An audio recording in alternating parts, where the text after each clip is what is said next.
live fra Bremen, her er det live fra Thisted, og her er det Rasmus Guldhammer. Velkommen til, Rasmus. I har haft en fin start på sæsonen her i 2013, men vi har så haft i fredag så vi ikke så meget til jeres hold, men så i går så var I der, og du stak næsten rigtig godt frem. Ja, i går gik det lidt bedre, end vi klarede det fredag, men vi havde håbet lidt på et hårdt løb i går, som vi kunne være mere afgørende og ikke skulle spurgt, men vi fik en 6. plads ud af det, og i dag har vi så Morten med og den lokale helt Søren Pugdal, så vi skal ud og vise flaget, og forhåbentlig er vi med til at præge finalen. Når I kigger på ruten i dag, 180,4 km kuperet teknisk, meget svær rute. Hvordan passer den til jer? Den passer godt.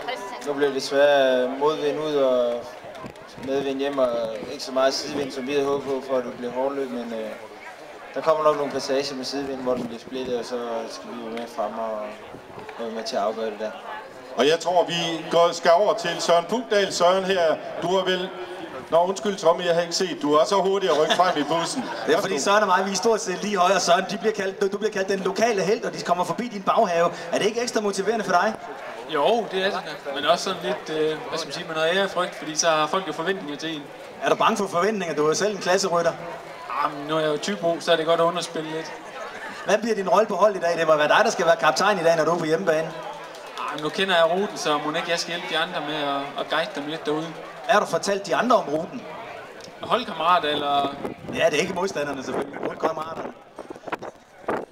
Jamen, jeg har da fortalt dem lidt om, hvordan ruten er, og hvor de skal holde sig fremme, og så lykkes det forhåbentlig. Du sagde de. Skal du ikke selv være med også til at holde dig fremme?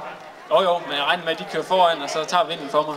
Det lyder godt, og det er en ægte holdkaptajn i dag, Søren Pugdal. Mine damer og herrer, Søren Pugdal og hans mandskab.